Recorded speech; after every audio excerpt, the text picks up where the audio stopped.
Bonjour, mes chers élèves. Aujourd'hui, on va commencer la dernière leçon de votre programme. Cette leçon, elle est commune entre la filière deuxième bac PC et la filière deuxième bac SVT.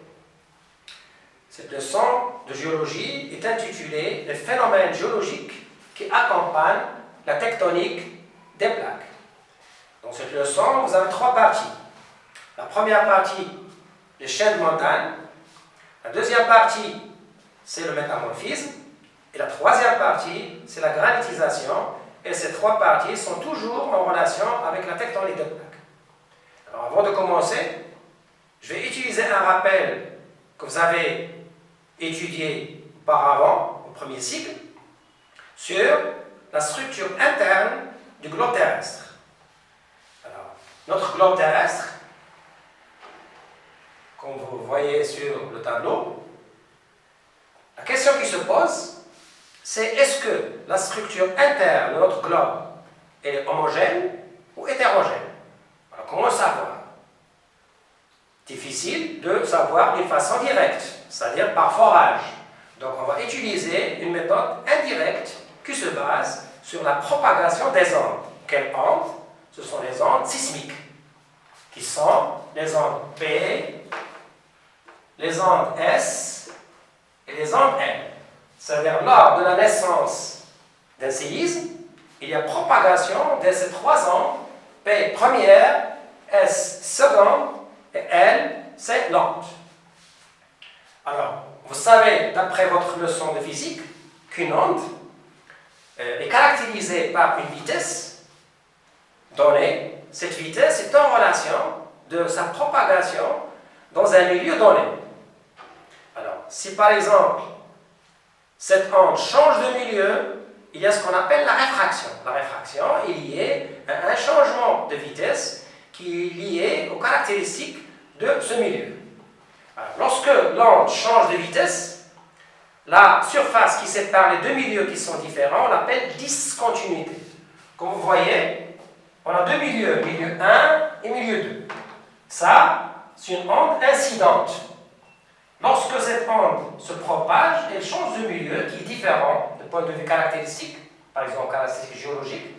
Il y a réfraction, c'est-à-dire changement de direction, et ce changement de direction est lié au changement de vitesse, qui est lié au changement de la composition, par exemple, géologique de ce milieu. Et la surface qui sépare les deux milieux, on l'appelle discontinuité. Alors, l'étude géophysique, il a montré que, au niveau du globe terrestre, c'est-à-dire interne, il y a plusieurs discontinuités. On note seulement trois discontinuités principales. Alors, la première discontinuité, elle est située à une profondeur qui est un peu plus ou moins variable selon ce qu'on est dans un milieu marin au milieu continental. Lorsqu'on est dans un milieu marin, la profondeur de cette discontinuité qu'on appelle discontinuité de Morowitch, elle est située à une profondeur de 5 à 10 km. Lorsqu'on est dans un milieu continental, cette profondeur va être très grande. Il peut aller jusqu'à 100 km dans les zones montagneuses. Alors, cette discontinuité elle sépare la croûte terrestre et le manteau supérieur. Sous le manteau supérieur, on a un manteau moyen qu'on appelle la sténosphère. Ensuite, le manteau interne, qui est séparé avec le noyau d'une autre discontinuité qu'on appelle la discontinuité de Gutenberg. Et après le noyau, il y a la graine, et cette graine est séparée du noyau par une autre discontinuité qu'on appelle la discontinuité de Lehmann. Mais bien sûr, cette année, on ne va pas utiliser les zones très profondes du globe terrestre, on va utiliser seulement cette partie-là. C'est-à-dire jusqu'à la sinosphère. Alors notez qu'on a la croûte terrestre, ensuite le manteau supérieur. Les deux, ils vont former ce qu'on appelle la lithosphère. La lithosphère, elle est caractérisée par une densité très grande et rigide. la lithosphère, il y a le manteau moyen, qu'on appelle la sténosphère, elle est moins rigide. C'est-à-dire que la lithosphère, elle est sur un milieu qui est moins rigide. Donc la lithosphère, il peut bouger sur ce milieu qui est non rigide. On va voir ça après. Alors, ce qui nous intéresse ici dans notre leçon, on va comparer la densité et l'épaisseur et la composition géologique de la lithosphère océanique et la lithosphère continentale. Alors, je vais faire une coupe qui va aller du continent vers l'océan ou du continent vers l'océan ou de l'océan vers le continent. Alors, la coupe est la suivante. Les symboles plus désignent la croûte continentale. Ça, c'est la croûte continentale. Et ça, c'est la croûte océanique.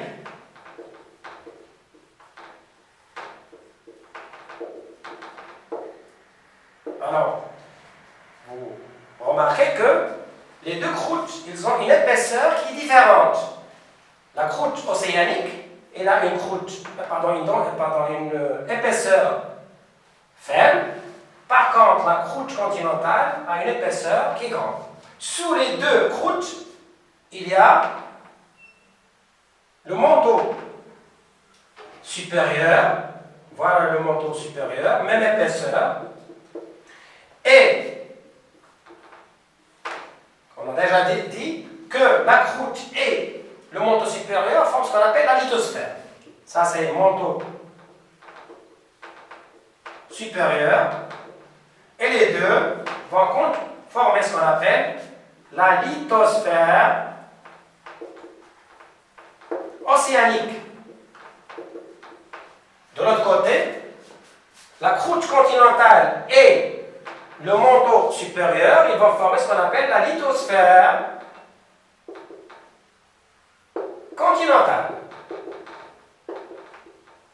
Sous la lithosphère, on a déjà dit, il y a le manteau moyen qu'on appelle la sténosphère. On a déjà dit qu'il est moins rigide. Alors on va comparer les deux croûtes. Croûte océanique d'un côté et croûte continentale de l'autre côté. Alors premièrement, l'épaisseur. L'épaisseur ici, elle est faible. De l'autre côté, grande. Alors la composition géologique, la croûte océanique, elle est purement basaltique. On va voir ça après. Et ici, elle est granitique. Et on sait que la densité du basalte est plus grande que la densité du granit. C'est-à-dire que la densité de la croûte océanique, densité grande, la supérieure, ici, densité faible. Pourquoi? On a déjà dit que la densité du basalte est supérieure à la densité du granit. Alors, d'une façon générale, vous allez retenir que le globe terrestre interne est constitué de croûte, manteau, noyau et graine. Mais la partie qui nous intéresse, c'est la partie supérieure, qui est la lithosphère constituée de croûte terrestre, plus le manteau supérieur. Sous la lithosphère, il y a ce qu'on appelle la sténosphère, qui est moins rigide. Et ces deux portions vont, bien sûr, faire le phénomène de glissement de la tectonique des plaques, c'est-à-dire des plaques. Alors, autre chose, que la croûte océanique, elle est de faible épaisseur, basaltique et grande densité. La croûte continentale, elle est granitique